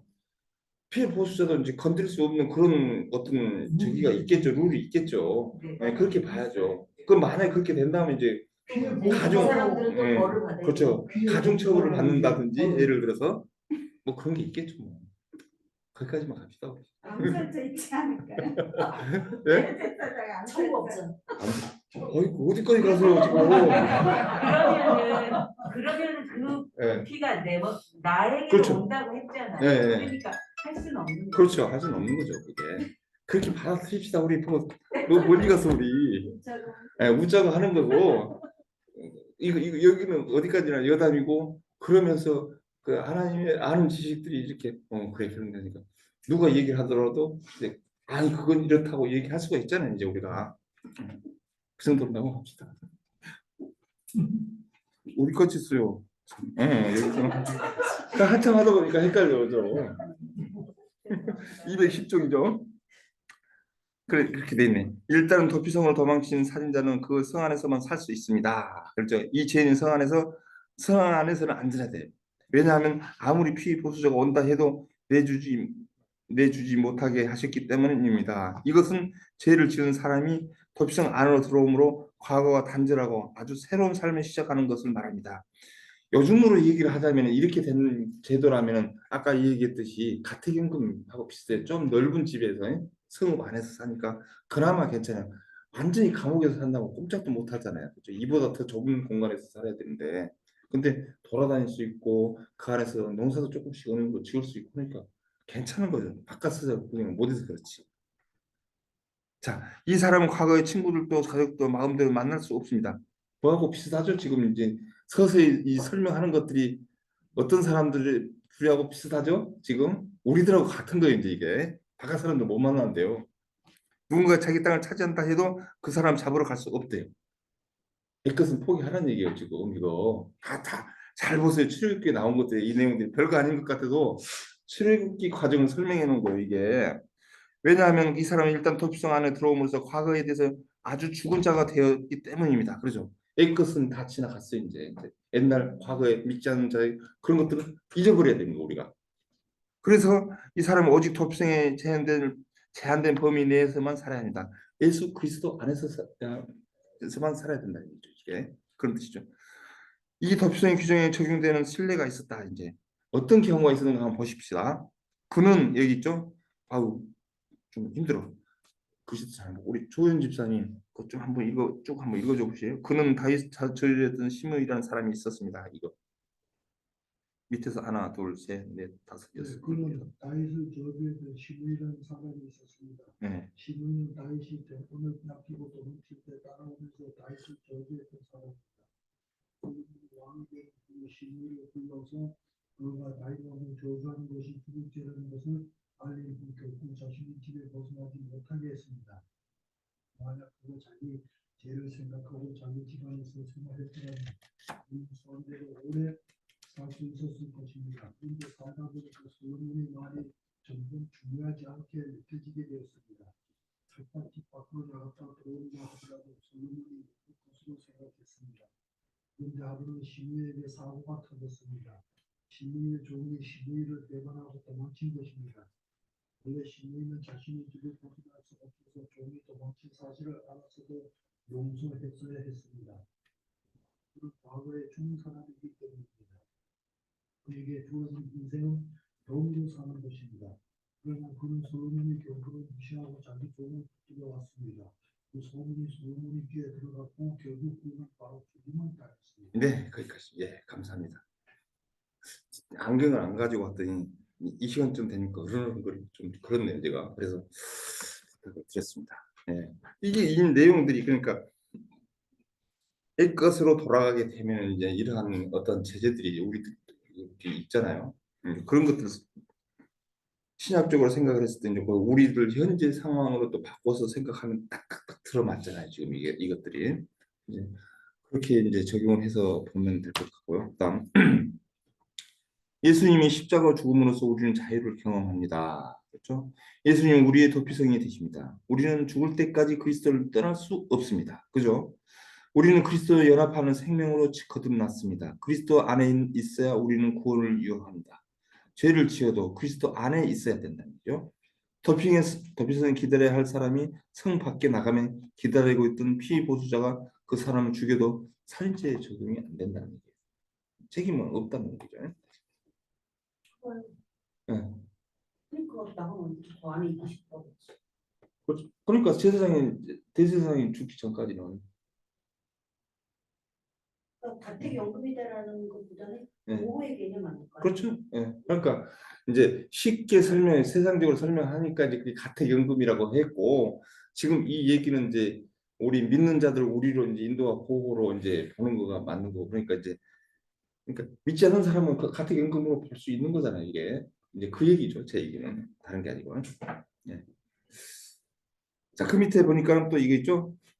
이 약하고 험한 세상에서 무엇으로도 나의 생명을 보장받을 수 없으며 세상에 그 무엇도 나의 생명을 지켜줄 수가 없습니다.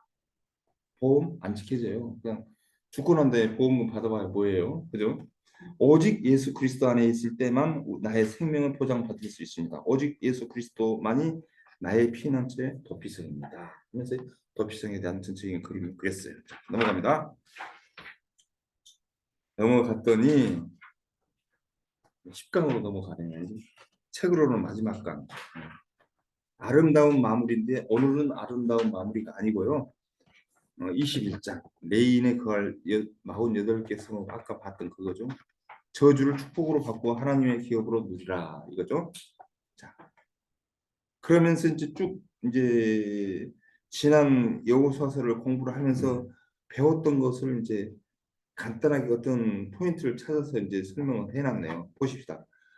그 밑에 상황이나 여건이 아닌 주신 기회를 잘 활용하여 비록 위기를 만났어도 비록 큰 죄를 저질렀다 해도 낙심하거나 포기하지 않고 말고 사후 처리를 잘 해야 합니다. 하나님은 도피성을 만드셔서 살인죄를 범한 사람에게도 다시 기회를 주시는 분이십니다. 하나님의 재생은 은혜의 여호수아의 말씀 곳곳에 흐르고 있습니다. 그럼 이제 뭘 설명하고자 하는 거냐면 우리가 아무리 실수하고 우리가 이제 하나님 앞에 죄를 짓고 우리는 나는 아이고 나 같은 사람은 하나님 믿어가 봐야 맨 죄 짓고 이래서 안 될 거야라고 포기하지 말라는 얘기죠.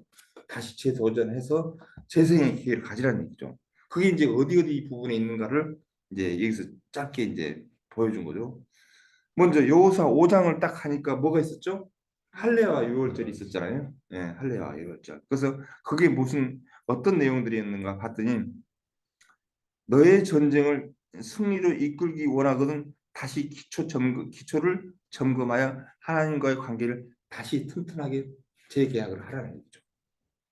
그 이제 여단강을 건너와 가지고 그 길갈에서 그 여리고성을 맞은편에 놓고 할례하고 유월절을 지켰던 그 내용. 이제 그러니까 하나님의 백성인 거는 알아요. 그런데 재점검해가 이제 앞으로 영적 전쟁을 가나안 전쟁을 하기 위해서 다시금 재점검을 하는 거죠. 이제 할례 다시 받고 이제 유월절 지키고 그거예요. 그다음에 8장에 갔더니 뭐가 있었냐면 에발산의 제단 있죠. 그 제단이 어떤 거예요? 저주받은 행동을 했어도 에발산에서 번제와 화목제로 제단을 쌓으라 이렇게 됐죠. 어떤 사건인가요? 아이성 전투에서 져가지고 다시 단판이 깨져가지고 다시 하나님 앞에 회개하고 기도하고 난 다음에 다시 전쟁을 했더니 이겼어요. 그러고 난 다음에 이제 에발산에 가서 제단을 다시 쌓고 다시는 그렇게 하지 않으리라 하고 이제 영적 무장을 하는 그런 단계였잖아요. 그래서 이제 회복되는 단계. 그 다음에 바로 앞에 했던 여호수아 20장 도피성 죽을 죄를 저질렀다 해도 주님께 피해서 다시 은혜로 사모하고 그렇게 되면 다시 원상복귀 이렇게 해서 인도와 보호 아래 우리가 들어가는 거죠. 여호수아 책도 보면 참 아름답고 참 우리에게 정말 필요한 책이죠. 자, 215페이지로 넘어가서 레이는 저주를 받았던 사람입니다. 그 잔인한 성격과 폭력성 때문에 사고를 내고 그의 아버지로부터 저주를 받았던 불행한 사람이었습니다. 그러나 위기를 역전시켜 가장 축복을 받는 사람으로 거듭나게 되고 그 후손들에게 축복을 유산으로 넘겨주었습니다. 어떻게 그가 에벨을 섬기는 축복 레이 지파로 세워졌는지를 살펴보십시다 하고 어떻게 해서 레이 지파가 시몬과 레이가 가서 디나 사건 이제 그 내용이 나오는 거죠. 이제 이때 쭉 전개되니까 어차피 공부하니까 보시면서 합시다. 자, 파란 것이 레인이 그가 48개의 성읍. 큰 타이틀이 뭔가 했더니 저주를 축복으로 바꾸고 하나님을 기업으로 누리라 이렇게 돼 있죠. 자, 1번 제가 물어봅니다. 레위 지파가 야곱으로부터 받았던 예언의 내용은 무엇입니까? 내가 그들을 야곱에서 넣어놨으며 이스라엘 중에서 흩으리로다. 예. 그 창세기에 보면 시므온과 이제 이 부분을 한번 누가 읽어 주실까요? 창세기 5절, 6절, 7절. 시므온과 레위는 형제요 그들의 칼은 폭력의 도구로다. 내 hun아 그들의 모의에 상관하지 말지어다. 내 영광아 그들의 집회에 참여하지 말지어다. 그들이 그들의 분노대로 사람을 죽이고 그들의 혈기대로 소의 발목 힘줄을 끊었음이로다. 그 노여움이 혹독하니 저주를 받을 것이요 분기가 맹렬하니 저주를 받을 것이라. 내가 그들을 야곱 중에서 나누며 이스라엘 중에서 흩으리로다. 예, 이때 약속하셨던 것이 지금 48개 성을 뿌리 흩어놓은 거잖아요. 이게 그래서 하여튼 레이는 축복을 받은 그 성깔도 있고 참 막 분에 못 넣고 이렇게 한 잔인한 성격이지만 어느 지점에서 그랬는가 한번 보자고요. 발단이 뭐냐면 창세기 34장의 세겜성의 수장 세겜의 여동생이 디나가 강간을 당한 사건을 복수하기 위해서 할례를 받게 하고 상처 때문에 움직이지 못할 때 시므온과 레이가 칼로 남자들 죽여 도륙하고 그 재물을 다 약탈했고 그로 인해서 야곱 가정의 주변의 부족들에게 증오의 대상이 되므로 야곱이 큰 위기를 경험합니다. 그 사건 아시죠? 그래서 이제 야곱이 이제 그렇게 한 거죠. 자, 창세기 49장 5절에서 7절에는 야곱이 예언을 레이가 저주를 받아 이스라엘 자손 중에서 흩어지리라는 내용을 예언을 해버린 거죠. 그러니까 그게 이제 그대로 이제 48개 성을 뿔뿔이 흩어진 걸로 이제 그게 이제 예언이 이제 그대로 이루어져 버린 거잖아요. 그렇게 된 거죠. 그래서 여호수아 21장에서는 예언을 제비뽑기를 통해서 성취되었습니다. 모세는 레이를 매우 사랑하고 중용했지만 그는 야곱의 예언을 바꿀 수는 없었다. 이렇게 됐어요. 넘어갑니다. 네. 12지파가 모두 레위인들을 위하여 약간의 성읍들을 따로 떼어 두어야 했습니다. 레위인들은 제비 뽑기로 그 성읍들을 선택했습니다. 그래서 그렇게 흩어진 거예요. 네. 그다음 이제 민수기 나오고 하는데 그런 것도 한번 읽어보시고 레위인들은 비록 흩어져 사는 일을 풀지 못했지만 그들이 오히려 그 흩어져 사는 삶을 통하여 전 이스라엘을 섬기고 예배하는 거룩한 봉사의 일을 하게 되었습니다. 그죠? 여기서 뿔뿔이 흩어져서 예배하고 거룩한 봉사 일을 하게끔 했다고 한 거는 그 역할들이 바로 아까 얘기했던 교회 역할도 했고 뭐 기도원 역할도 하고 뭐 선교센터 역할을 한다는 것이 요즘 말로 이제 바꿔서 하는 얘기잖아요. 제가 그런데 그런 역할들을 한 거죠. 그렇다면 어떻게 저주받는 레위 사람들이 거룩한 섬김의 사람들로 운명이 바뀌었습니까? 이거 중요하잖아요. 이거. 우리가 아무리 죄를 지었다 해도 악하다고 해서 이방 레위 방법대로 하게 되면 우리도 하나님 앞에 쓰임받을 받을 수 있겠네라는 생각을 해야 되는 거예요. 이제 보십시다. 출애굽기 32장에서 이스라엘 금송아지를 우상으로 숭배함으로 말미암아 하나님이 큰 진노를 사게 됩니다. 아시죠? 이 사건, 금송아지 사건. 그 사건으로 인해서 모세가 저기 시내산의 돌판을 가지고 받아가지고 내려다가 던지고 이러한 사건들 있잖아요. 그거예요 이제. 그래서 모세가 뭐라고 했는가 보십시다. 뭐 내용은 출애굽기 32장 26절에서 29절 내용이에요. 근데 밑에 이제 풀이로 돼 있으니까 풀이로 봅시다. 모세가 40일 금식 기도를 한 후에 십계명을 두 돌판을 받아 산 밑으로 내려왔어요. 그때 이스라엘 백성들이 금송아지를 만들어 놓고 절하고 있었죠. 예, 모세는 화가 나서 돌판을 금송아지들에게 던져 그 우상을 깨뜨려 버렸죠. 그리고 말하죠. 야, 누구든지 여호와의 편에 있는 자는 내게로 나와. 딱 그러니까 그때 모세 앞으로 우르르 몰려온 지파가 바로 레위 지파였다. 그때 아주 포인트에 딱 적수적기에 딱 온 거예요. 그래서 딱 나오니까 모세가 그래요. 레위인들에게 다시 명령했어요. 어떻게 명령했습니까? 217쪽으로 넘어가서 출애굽기 32장 27절 누구 한번 읽어주실래요? 한번. 유대인들은 모세 명령에 따라 이런 아니 출애굽기 32장 27절. 이스라엘 하나님 여호와께서 이렇게 말씀하시기를 너희는 각각 호리에 칼을 차고 진이 문에서 저 문까지 왕래하며 각 사람이 그 형제를 각 사람이 자기의 친구를 각 사람이 자기 이웃을 죽이라 하셨느니라. 네.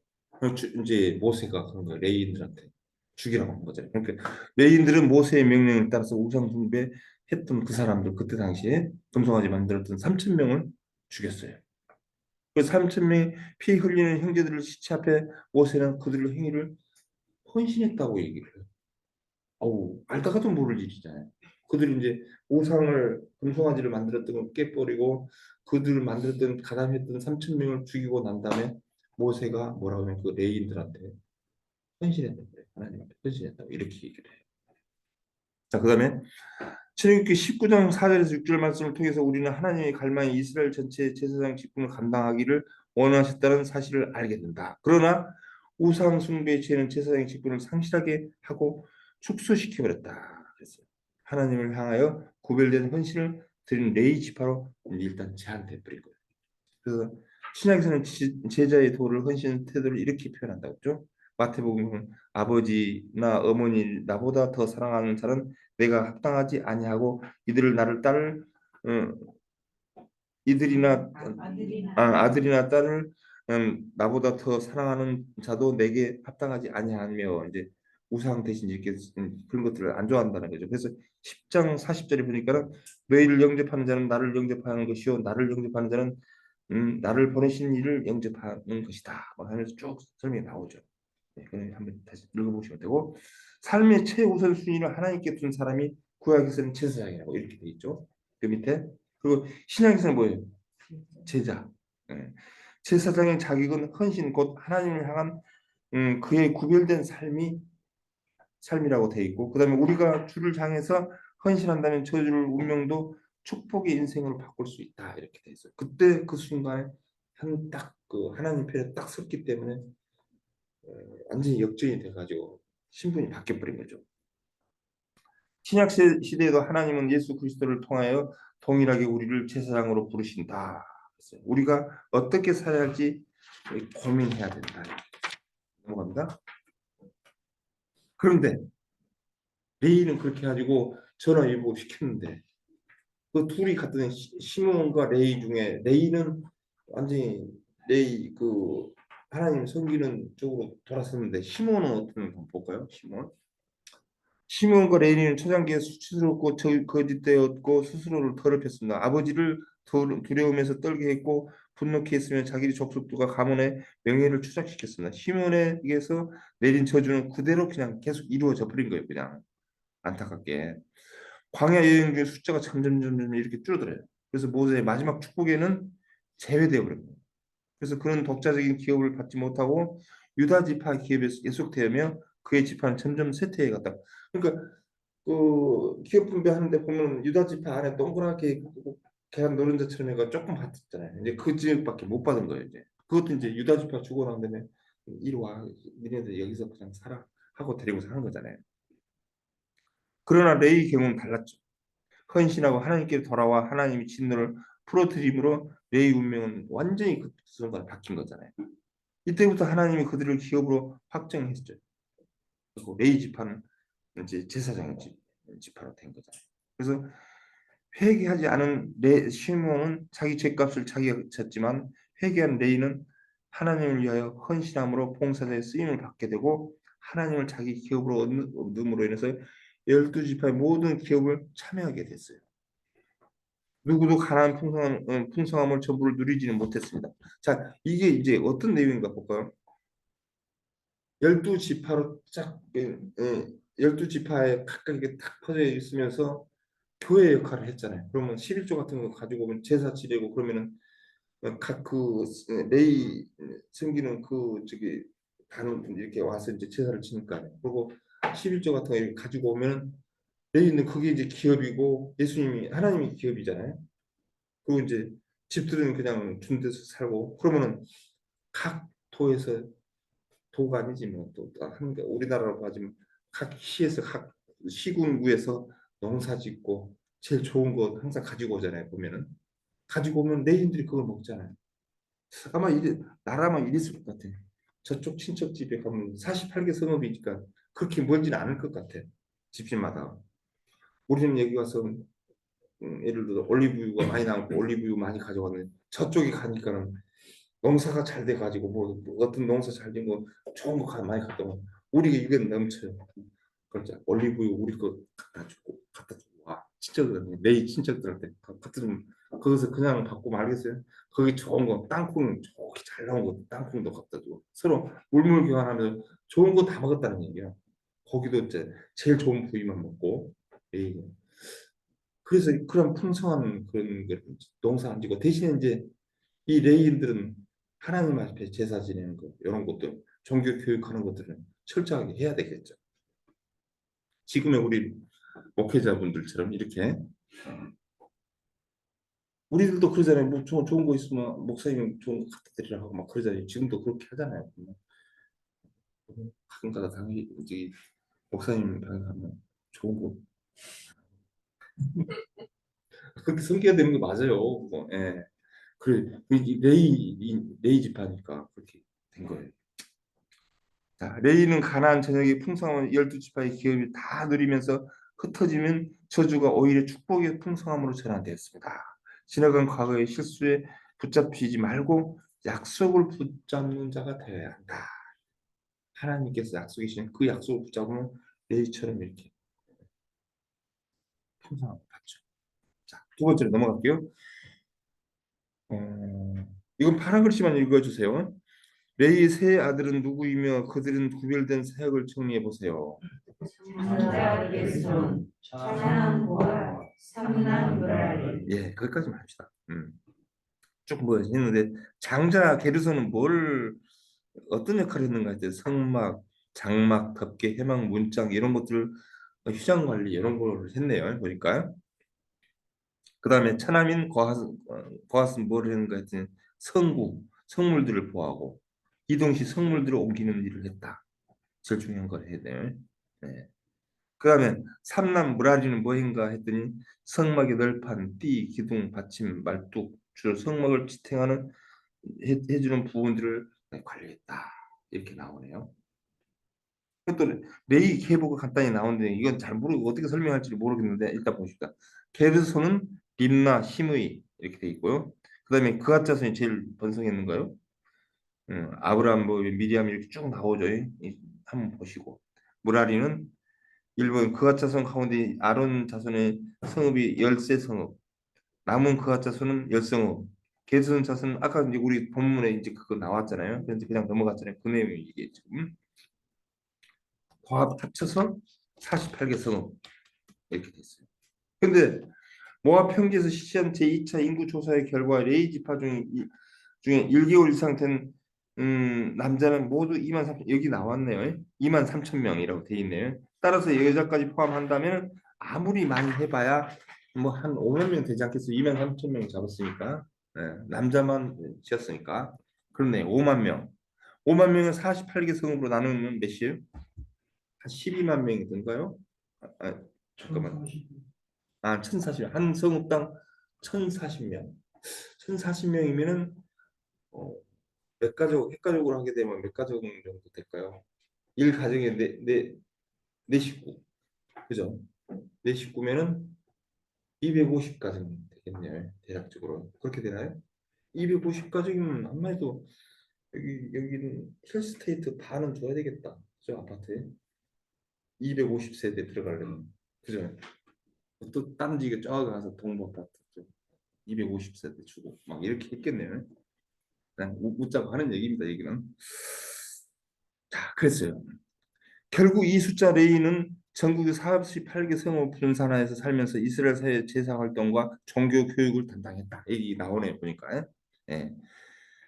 농경 사회를 이루고 살게 된 이스라엘 백성의 토지는 매우 귀한 것이었어요. 하나님은 서민 이스라엘 땅을 일구고 거기서 목축이나 살 수 있도록 그들에게 땅을 공평하게 나눠 주셨습니다. 그렇죠. 간단하게 목축업도 좀 하게 이제 소도 키우고 하면서 소 키우면서 우유도 짜서 먹고 애들 키우고 막 하려면 이런 그땅 그 목초지가 좀 필요했겠죠. 그러나 하나님 이스라엘 선민을 삼으신 것은 그들이 세상에서 그냥 물질적으로 잘 살게 하시려고 하는 것만 아니었다는 거예요. 그럼 뭐예요? 그럼 여호와 하나님을 모신 신앙적 백성으로서 구별되고 거룩한 삶을 살게 하시려는 뜻이었다. 그렇죠? 그래서 레위 지파는 선별하여 그들에게 특수 임무를 주시고 신앙의 일을 전담하게 하셨습니다. 그렇죠? 목회 일을 했다는 얘기죠. 결론적으로. 그런데 농경사회 신앙생활은 별개의 것이 아니고 완전히 융합되어 하기에 하나님은 12지파에게 땅을 나눠주는 동시에 그들의 삶의 한복판에 레인들을 두어 재정인출 상태를 이루게 했다. 12지파 사람들은 나눠 받은 땅을 자기들만 위해서 쓰는 것이 아니라 레인들에게 그 일부를 제공하고 같은 하나님의 자녀로서 동고동락해야 한다 이거죠. 하나님을 중심으로 한 이러한 상호 협조와 동질감을 가진 생활이야말로 하나님이 원하시는 신앙 원하시는 이상이었다는 얘기죠. 그래서 교회는 인간들 세계에 깊숙이 곳곳이 파고들어서 이렇게 신앙생활 하는데 도움을 줘야 된다.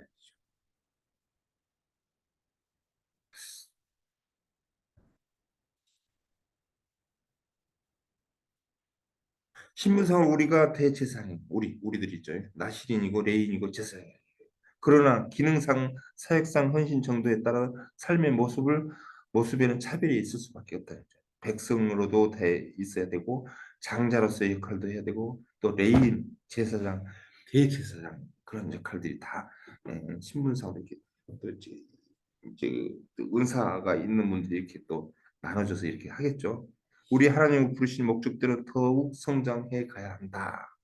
이게 이제 최종의 목적이겠죠, 이거는. 자, 레이 사람들은 도망자들을 위한 도피성에서 살았다 그랬죠. 아까 이제 레이 사람들 그 48개 성읍 중에 6개가 포함이 돼서 돼 있다는 얘기죠. 221쪽 밑으로 내려가서 흩어진 레인들은 다른 이들을 하나님께로 인도할 뿐만 아니라 죄 지은 자들에게 도피성을 제공하도록 했습니다. 우리가 레인이라면 우리는 범죄자들에게 오살자를 도피성의 신 그리스도를 제공해야 합니다. 그렇죠? 현대판 우리가 이제 도피성 역할을 하는 거예요. 이제 레인인 거니까 도피성을 그러니까 믿지 않는 자들을 이제 교회로 와서 이제 전도하고 이렇게 이제 그리스도의 몸 영광스러운 교회로 이제 만들어야 된다는 얘기죠. 우리 가정의 셀 교회가 또한 그리스도에 대행하는 도피성이 돼야 된다. 그런 역할을 우리가 해야 된다는 거죠. 불신자들 문제 있는 사람들을 치료받아야 할 사람들을 도망자들이 피할 수 있고 제사장이 만날 수 있도록 도피성이 되어야 되는 거 우리의 역할들이에요. 이게. 자, 도피성들은 모두 레인들의 성읍에만 했다. 그래서 하나님께서는 그들에게 안식 처소를 주시면서도 도피성을 섬기도록 명령했죠. 이 사람들이 일상적인 삶의 현장에서도 늘 영적으로 죽어가는 사람, 치료받아야 할 사람, 그런 사람들을 생각해야 됩니다. 치료하고 회복시키고 시대를 살리는 일이 레인의 사명이에요. 우리가 사는 곳곳에서 이 시대, 이 문화, 민족, 국가, 사회를 살려내야 하는 거죠. 그러니까 우리는 어디 있든지 간에 무엇을 하든지 간에 우리가 장자라는 걸 알아야 되고 레인이라는 것을 잊지 말아야 되고 넘어갑니다. 3번. 레이 사람에게 어떤 기업을 주셨습니까? 이스라엘의 성과 가축들을 먹는 목줄을 보내면 이스라엘 여호와 하나님께서 그들의 기업이 되신 여호와 제사장님이 그들의 기업이 됨. 그렇죠. 우리도 제사장입니다. 그러면 우리도 이러한 기업을 받고 있죠. 첫 번째는 뭐예요? 여호와 하나님이 우리들의 기업이에요. 하나님이 정말 든든한 기업이죠, 우리가. 그다음에 그 제사장 직분, 지금 우리가 맡고 있는 셀 안에 셀원, 셀장 이런 것들이 큰 직분도 우리들의 기업이에요. 그다음에 48개 성읍과 가축들이 먹일 목초지. 물론 우리가 먹고 사는데 그런 것도 필요한 것들이 있는 게 그것도 기업이에요. 제가 중간에 했다가 밑으로 내렸다 위로 올라갔다가 그랬는데 맨 먼저가 하나님이기 때문에 그렇게 한 거예요. 지금 우리들의 직분도 중요하고 그리고 이제 마지막에 했던 건 48개 성읍과 가축들 목초지 이거는 이제 순서상 맨 뒤로 가주는 게 맞습니다. 그래서 그렇게 했습니다. 자, 이처럼 하나님께 레위 지파에게만 기업을 주시지 않은 까닭은 그들이 생업에 분주함 없이 오직 하나님을 위해 봉사만 전념하도록 하게 하기 위해서 그랬다. 그랬어요. 대신 하나님께서는 저들의 생계를 위해서 백성이 바친 11조 그들을 분깃으로 돌렸죠. 그들이 먹고 살게끔. 그래 얼마나 좋아요. 열심히 공부하고 또 어렵고 힘들고 사건 사고가 있어서 와서 목사님 지난주에 뭐가 이렇게 돼가지고 너무 힘들었어요. 그러면 기도합시다. 하나님 아버지와 하면서 이렇게 이런 역할들이 이제 제사장의 역할이잖아요. 그러므로 이제 교회에서 이렇게 사례비를 주고 먹고 살 수 있도록 해주잖아요. 네, 이런 것들. 네, 223쪽으로 넘어가서 우리 주업은 메인의 사역입니다. 그래서 직업, 학업, 사업, 인간관계가 주가 되어서 예배를 놓친다면 손해요. 손실이다. 오늘 또 레이는 예배를 회복하는 제사장, 영혼을 살리는 전도자가 되어야 한다.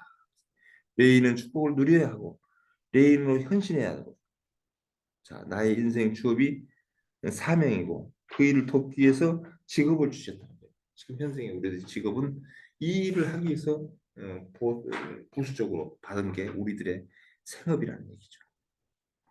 여기까지 맞습니다. 다음 시간에 이제 나머지 거 그죠? 12강을 해서 22, 23, 24장 조금 저로서는 버겁습니다. 3개 장 하면서 마무리하면서 또 쫑파티도 해야 되고요. 다음에 우리 이제 파티할 때 기대가 됩니다. 다음 네, 그렇게 하고 네. 그래서 자 오늘 하고 다음 주는요 우리가 나눠서 하지 말고 같이 삥 둘러앉는 방향으로 한번 해보시고 제가 전체적인 나눔을 하는데요. 우리가 어떤 걸 나누냐면요. 저는 이걸 정해놓고 해야 되는데 그거 정하는 게 잘 안 되세요. 예습해가지고 이걸로 나눔하자 해야 되는데 맨날 이 시간에 보려고 있어 내가.